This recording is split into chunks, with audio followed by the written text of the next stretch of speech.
Hello বন্ধুরা, আজকে আমি খুবই গুরুত্বপূর্ণ একটা টপিক নিয়ে আলোচনা করব। ভারত এবং বাংলাদেশের যে একটা তিক্ত সম্পর্ক বর্তমানে বিরাজমান, সেই সম্পর্কটার হয়তোবা বরফ গলতে যাচ্ছে অতি শীঘ্রই। এখন অনেকে প্রশ্ন জাগবে, অনেকে প্রশ্ন করবেও আমাকে, যে অনেকের মনে এই প্রশ্নটা জাগবেও যে আসলে এটা কিভাবে সম্ভব। কারণ এখনও বাংলাদেশে কোনো নির্বাচন হয়নি, অথবা কোনো নতুন সরকার গঠন হয়নি, আইনশৃঙ্খলার পরিস্থিতিও ততটা উন্নতি ঘটেনি। তাহলে সম্পর্কের এই যে তিক্ত সম্পর্কের যে বরফ গলাটা, এটা কিভাবে সম্ভব? হ্যাঁ বন্ধুরা, এমনই একটা সংবাদ হয়তোবা খুব দ্রুতই আসতেছে।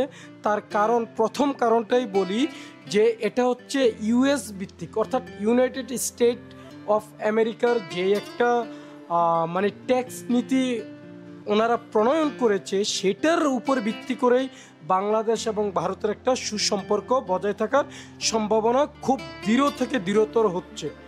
কেন, কিভাবে? আমি প্রথমত আপনাদেরকে এই কথাটা বলে নেই, ভিডিওটা সম্পূর্ণ দেখেন, তাহলেই বুঝতে পারবেন। প্রথমত আমি বলি যে ভারতের যেই ট্যাক্স নীতি, অর্থাৎ ভারতের উপর যেই শুল্ক ধার্য করা হয়েছে ভারতে আমেরিকা কর্তৃক, সেটা কত পার্সেন্ট, এটা হয়তো বা আপনাদের অনেকের জানা, আবার অনেকের অজানা রয়েছে। আমি আপনাদেরকে বলে দিই, সেটা প্রথমে ছিল 26%, কিন্তু পরবর্তীতে সেটাকে আবারও 25% প্লাস 25% অতিরিক্ত অ্যাড করেছে, তাই জন্য হয়েছে 50%। অর্থাৎ ভারত যদি কোনো মালামাল আমেরিকাতে রপ্তানি করতে যায়, তাহলে আমেরিকান সরকারকে 50% শুল্ক দিতে হবে। কথাটা আপনারা হয়তো বুঝতে পেরেছেন।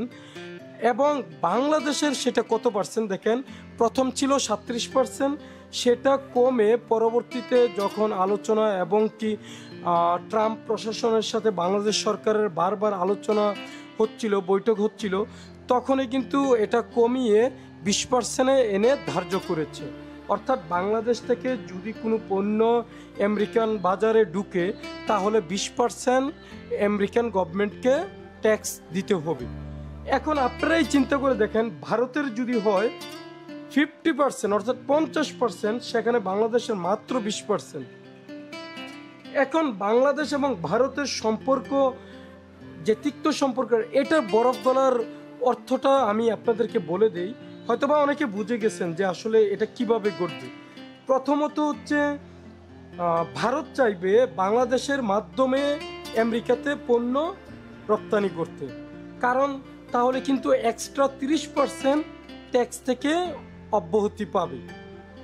তাহলে সেই জিনিসটা যদি করতে যায়, তাহলে বাংলাদেশ সরকারের সাথে অবশ্যই ভারতের সরকারের ভালো একটা সম্পর্ক বজায় রাখতে হবে। আর আমি তো সবসময় বলি যে ভারত বাংলাদেশ যেহেতু পাশাপাশি দেশ, দুই দেশের সম্পর্ক ভালো থাকুক, সে প্রত্যাশা আমরা সবসময় করি। এখন ভারতের সরকার যদি বাংলাদেশের সাথে ভালো সম্পর্ক বজায় রাখে, তাহলে উইন উইন সিচুয়েশন ভারতেরও থাকবে অবশ্যই।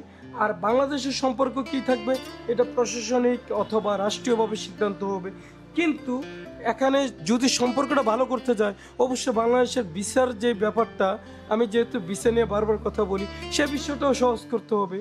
তাই জন্য বন্ধুরা, আমি এই বিষয়টা সহজভাবে বলতেছি যে হ্যাঁ, এইবার হয়তোবা এমন একটা নিউজ ভালোভাবে প্রচারিত হচ্ছে যে ভারত বাংলাদেশের তিক্ত সম্পর্কের একটা সুন্দর বরফ গলবে, এবং কি সেই সম্পর্কটার উপর ভিত্তি করে দেখবেন যে ভিসার রেশিওটাও, এবং কি যে ভারত বাংলাদেশের ভিসার যেই একটা হিসাব নিকাশ, সেটাও খুব সহজ হয়ে যাবে।